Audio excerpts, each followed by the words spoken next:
มากกับผู้อื่นบุ้ยไปชวนทำแบบนี้เหม็นบ่ฮะเฮ้ยเม็ดใด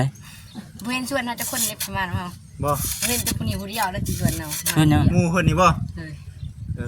มาซะมาลองเบิ่งดูมาลองเบิ่งหมู่คนอื่นเขาเจ้าบ่ชวนเฮ็ดเป็นบ่ก็ดีใช่ป่ะเอา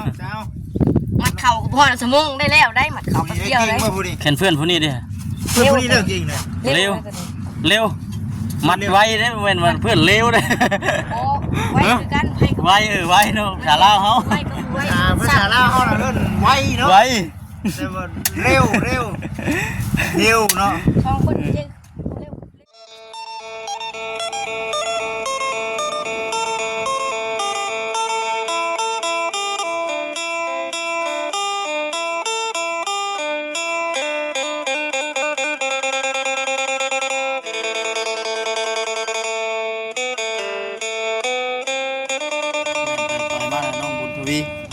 น้องบุญทวีกับน้องยังไงนะ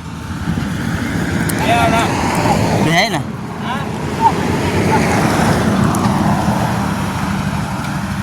นี่น้องยังไงนะบุญมาจะโดนเลยพี่น้องไอ้น้องเมนว่ายังเนาะเมนว่าน้องใส่ผ้าโมเมนนี่เนาะใช่ก็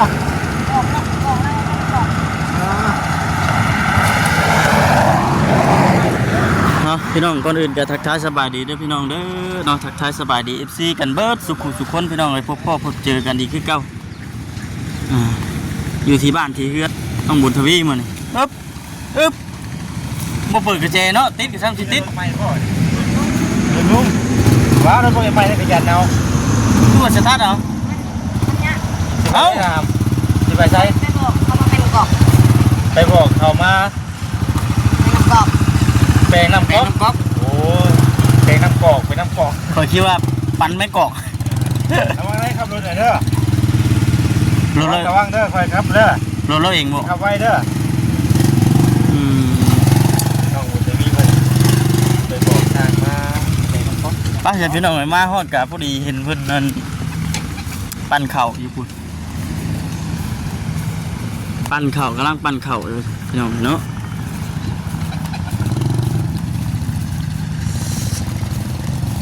เอามาค้ำกับปั้นก็แล้วเมื่อนี่แหละพี่น้องยังมาท่านได้โจมขึ้นเล่าซ้ำพอดีว่าออกมาข้างนอกก่อนมาจังเมื่อหอดตอนแรงก็สิโจมขึ้นกลางคืนเลยเห็นนะให้ใส่เปิดตากถ่า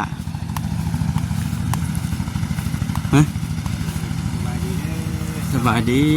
ไปมาแทนไปคุณบ่ไปโจกกล้องไว้ก่อนรถทางบาบุญเพิ่นไปพี่น้องเนาะเถอะกำลังปั่นตาดอยู่ฉันพูดเท่านั้นก็ไม่ได้ว่าเก็บบรรยากาศให้กับซีได้เบิ่งทั้งกันนั่นแหละพี่น้องเนาะว่าเป็นจังไดเฮือนซานบ้านน้องบุญทวีบ้านน้องสายผ้าบ่ได้มาแต่ดนเลยเด้ไปกำลังปั่นทางพุ่นกันกำลังมัดเขาหน้าเป็นงามเลยพี่น้องเนาะน้องบุญทวีน้ำสร้างมาแปลงน้ำก๊อกไปก็มาจีนสั้นได้พี่น้องเนาะ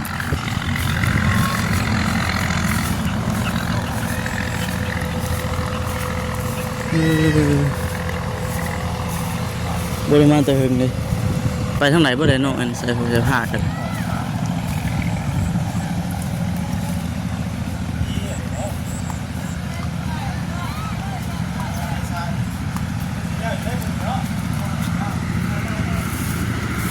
มันต้องสร้างเพิ่นก่อนทางไหนรู้ข่าวบ่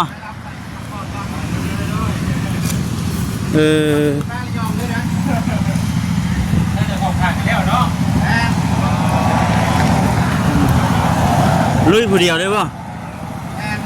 อ๋อไวจังมือแล้วนี่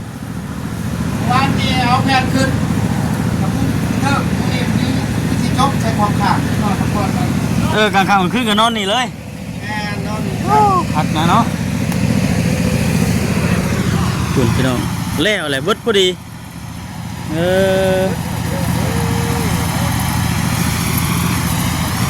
อันนี้ห้องน้ำเพิ่นบ่พี่น้อง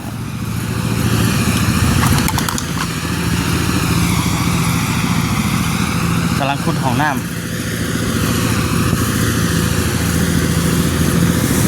เอาที่จะว่าเอาไปเบิ่งกันใกล้ๆเลยโอ้ยหมดไว้ดีเนาะนี่วู้อ๋อทำได้จักชอบวะฮะนี่พี่น้อง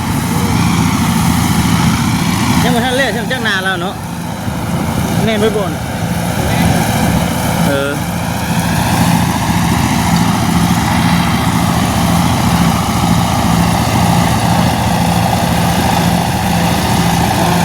สบายดีไม่ได้ยินหน่อยไม่ถอยเนาะอยู่ไกลไม่ได้ยินเลยเนี่ย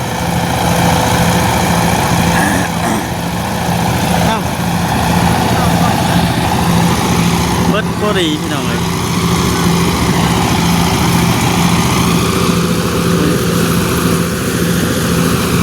ฝนตกบ่นี่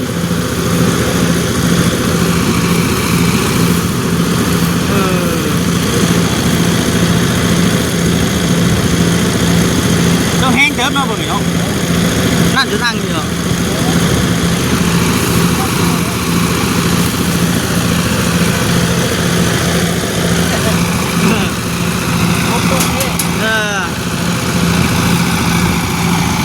ผมกำลังชี้ล่างมาเลย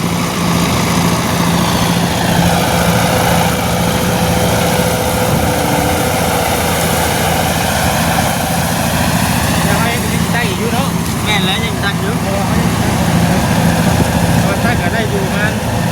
เช้า พูดแล้วจะชอบ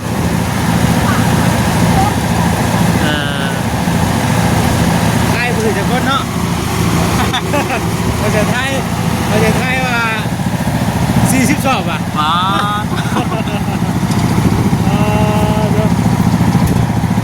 แล้วฮะตัวนิ้ว โอ้แล้วอะไรพี่น้องเนาะ เตะรถคนนี้นี่พี่น้องตีนใหญ่เยอะ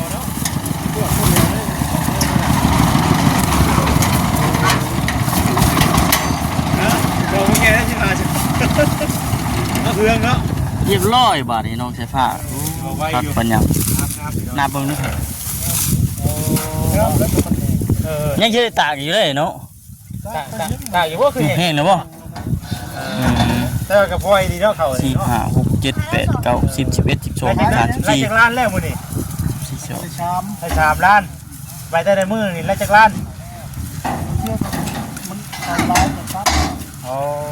เขาได้กับเครื่องปั้นกระลายช่วงนี้เดี๋ยวนี้เนาะเครื่องปั้นกระลายรถดูเขาลาย อ๋อรถเกี่ยวข้าว ก็ได้เข้าปีนี้ มันมีรถดูดบ่ พอได้ก็เป็นบางช่วงเนาะคือรุ่นตะกี้ว่ายังบ้านเฮายังบ่ทันได้มีรถเกี่ยวข้าวคือเดี๋ยวนี้บัดรถเกี่ยวข้าวก็เริ่มมาหลายแล้ว แข่งกันนะเนาะบ่นั่นก็บางคนเพิ่นก็ใส่ คน ทางนั้น ข้าวแบบนี้ไปงานอย่างนี้ก็เพิ่นก็หลุดเอาเนาะ โรแมนมันเป็นแบบนี้นะปีนี้ผลมันดีนี่ อ๋อ คือตามฟ้าตามฝน พวกเข้านี่ก็ได้ขายเขาดิบก็ได้ขายดูดมาไปขายโลด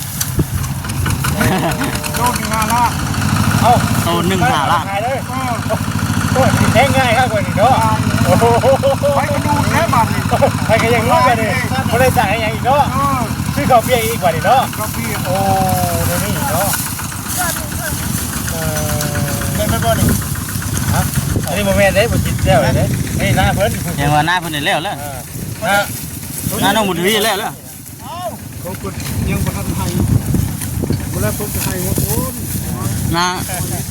ก ำลังปั่นเห็ดข้าวเนี่ยบัดเพิ่นก่อนเนี่ยเนาะโอ้ย ถอดจักชอบบัตร 14บ่ ก็จะนำเมื่อกี้เนี่ย 14 15และ16เครื่องนี้นี่ แม่นบ่ บ่ได้บ่ได้เครื่องเล่นเด้ เอาไปเก็บเลย เต็มอายุเลย นับมึงไหม1 งามที่เขาเนาะ 6 7 8 งามเนาะ เอาไปลิแน่15ชอบ 15ชอบครึ่ง โอ้บริบิน หอมเนาะข้าวนี่เนาะ โอ้จะโคได้ผลบินอยู่ข้างมันเนาะ รอบนึง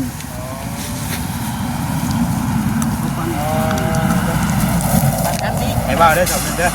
กันให้อยู่นี่ฮะ บ่ได้กินนี่ ให้อยู่ชมชอบ นี่บ่ได้เขา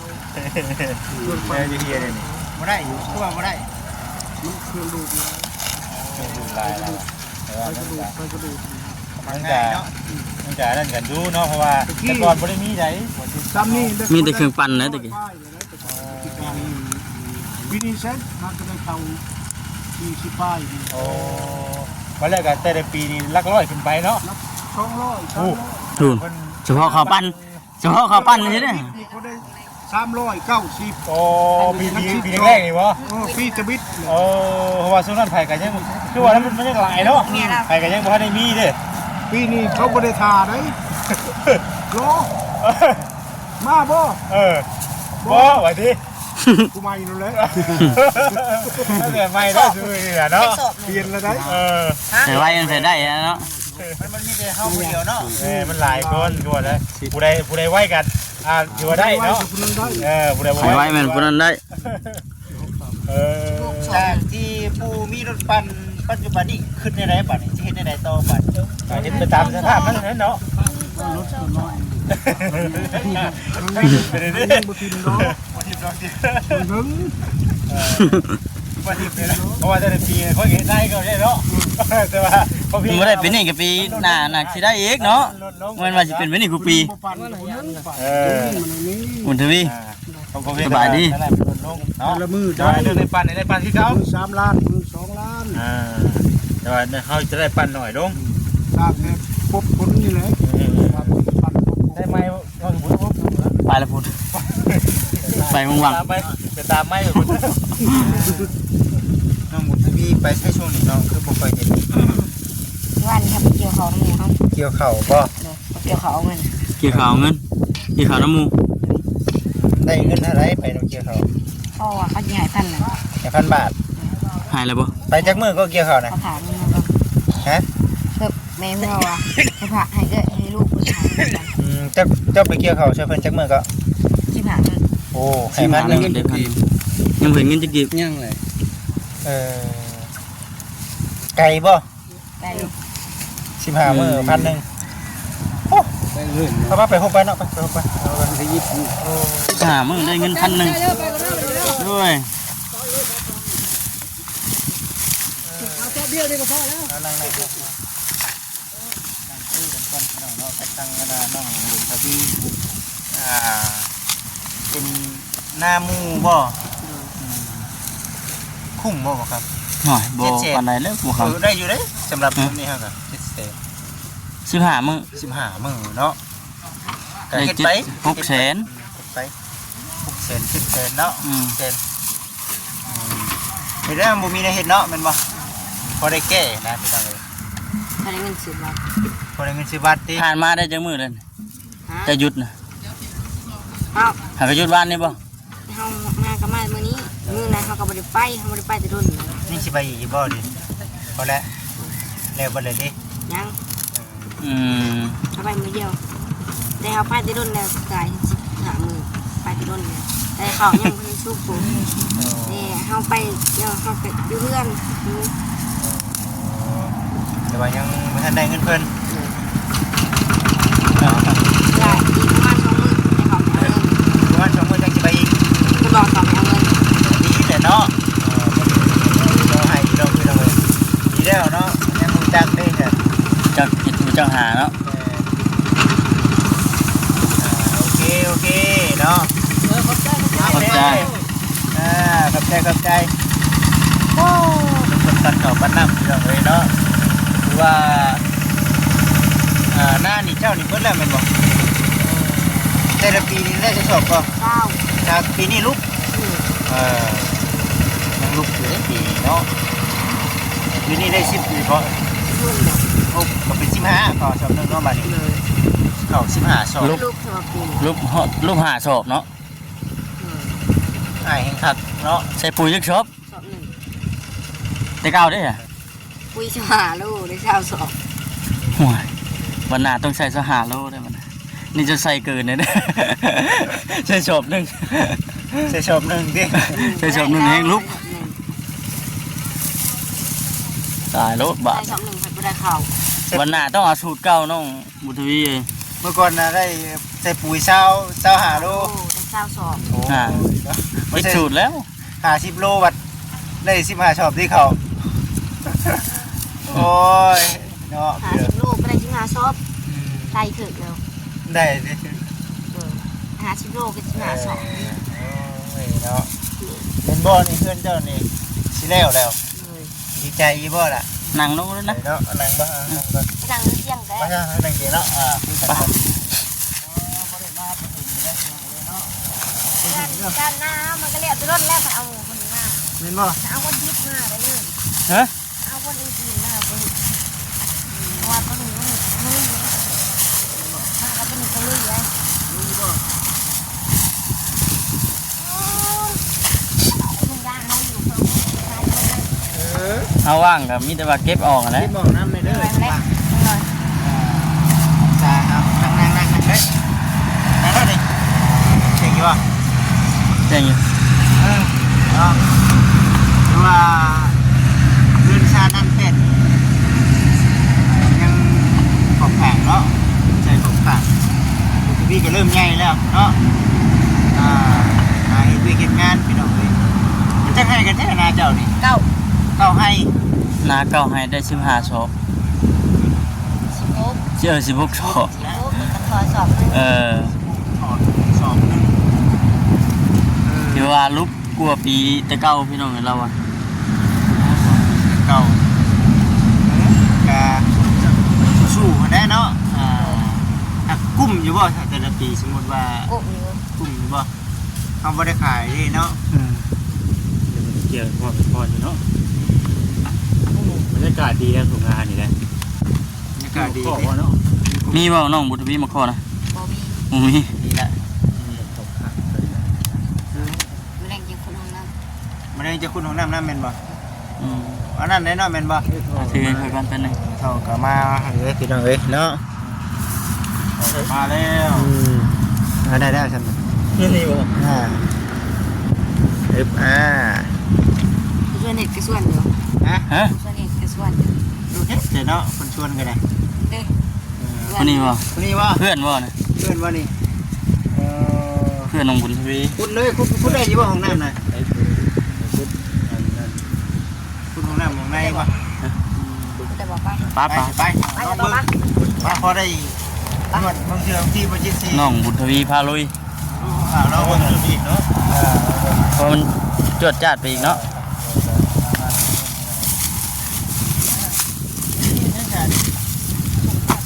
นี่ป่าบางนึงมีหมากขี้หอยน้ำเนาะ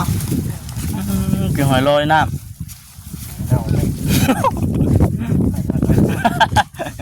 ลุงพันธุ์มันเอาไปดิ โอ้เห็นของน้ำนั่นแน่นี่เนาะได้สิท่าจังน่ะได้สิท่าโอ้เกี่ยวข้าวหน้าเจ้าบ่ พอห้างบักก็มืออย่างนี้หน่อยเลย อุ้ยแบบนี้ทุก โอ้ผมเด้อ โอ้ดินแห่ไว้เนาะถึงไว้เนาะดินเท่านี้เนาะ น้ำเนาะ มันสิลมอยู่2 ทอนนี่คือหอมแท้ พอดีเลยนะ ตอนนึงไม่เอาลงสินี่ครับ ฮะ ลงไปนี่เลยนี่เนาะได้อยู่ มันเบิ่งเลย บ่เคยคิดว่าเพิ่นสิเฮ็ด2 ทอน ฮะเป็นแบบไรสู้บ่บกมีโทรบก บ่เอาแท้เบิ่ง นะมันเม็ดนึงพอดีนะทำเสียง ลมเยอะ ลงไปเลยสวมลงไปเลย คุณหักบ่หักเขาก็ต้องให้ขางมันซอๆเขาขางมันไม่นึง มีนั่นเด้อโอ้ยอดเลยเนาะ อายุนี่ยามนี่นะ ดินถูกต้องนะ เฮ็ดห้องน้ำยามนี่นะได้ ถูกต้องอยู่มันช่วงดินอ่อนอยู่เนาะ พี่โน่เนาะ พอช่วงยามเด็กนี่โอ้ เดือน4เดือน5โอ้ย ว่าเฮ็ดถึงยามช่วงนี้ ยาม คุณพ่อเนาะ ดูเนาะ เนาะ มันอ่อนแน่นะ นอนเนาะ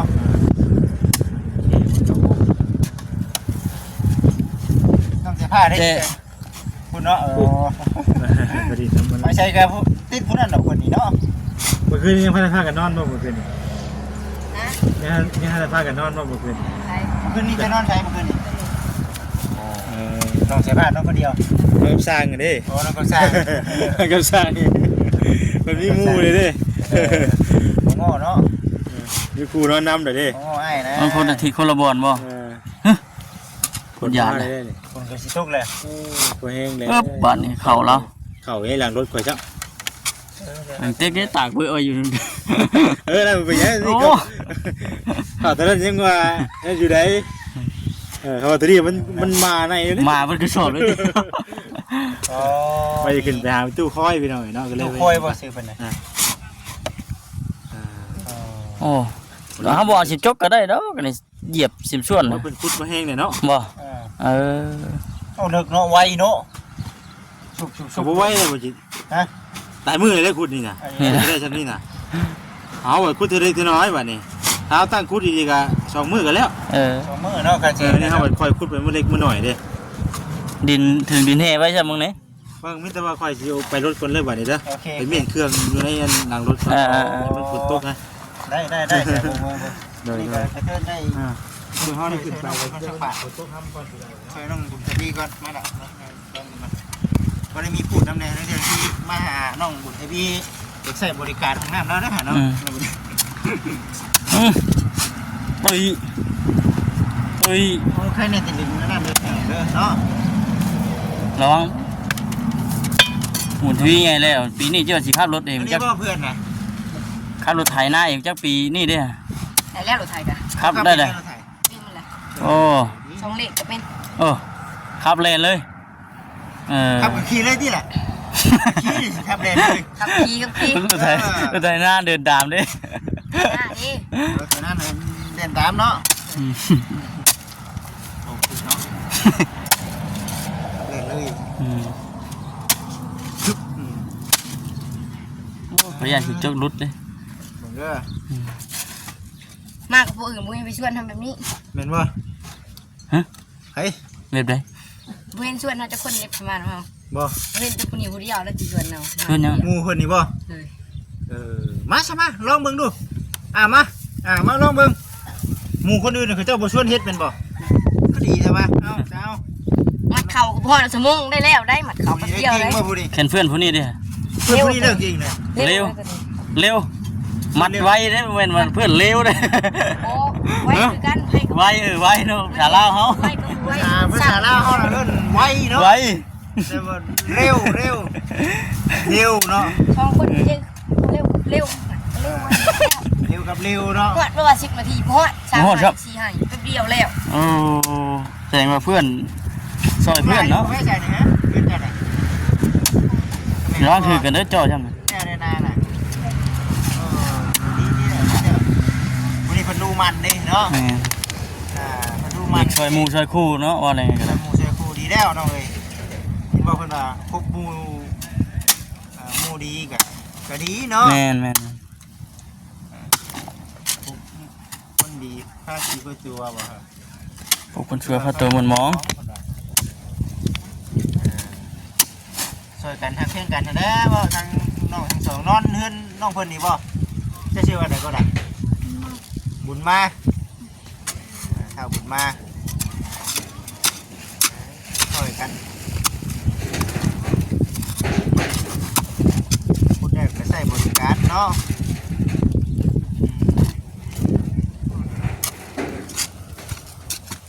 ตุยตุย เรื่องต่อ ตุย ไปเดี๋ยวเราเอาน้องบุญมาน้องใส่ผ้าคุดอยู่บ่นี่คาร์บอรี่มุดเต็มคาร์บอรี่เลยจะมากับให้ฉันเกี่ยว2 คนแถว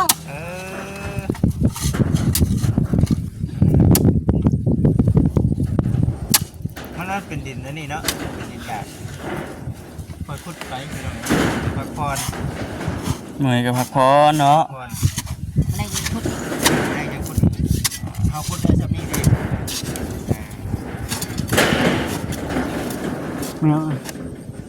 โอ้บล้างถือหัวกันเด้อต่ำ เนาะ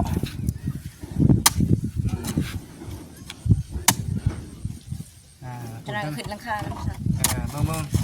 ต้องสร้างเพิ่นขึ้นได้แล้วว่า ขึ้นละ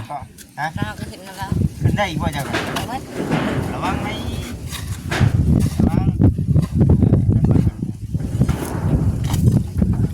ตกเร็วได้ขึ้นบ่ได้ยา ตะกี้เอาขึ้นมารับกัน ให้ขึ้นดูดีกว่าได้ของโอ้ใส่ของข้างบ่เลยเอาบ่ไปไปบ่ครับ สิขึ้นเลยบ่พอดีนะ ไปเนาะ ขึ้นมา เบิ่งก่อนนะ ไปไป ขึ้นไปเฮ็ดไปได้เฮาขึ้นไปนะเฮาขึ้นไปจับสิบ่ บ่เบิ่งข้างเพิ่นเบิ่ง เอาบ่คำสิจบคลิปก่อนพี่น้องไอ้น้องคลิปนี้ก็สิจบก่อนเด้อพี่น้องเด้อเนาะจะได้ก็ขอบคุณพ่อแม่พี่น้อง FC กันเบิดทุกคนพี่น้องที่เข้ามากดติดตามรับชมเป็นกำลังแรงใจให้บ่คำตลอดมากันเลยเนาะอยู่ดีมีแห้งพี่น้องสบายดี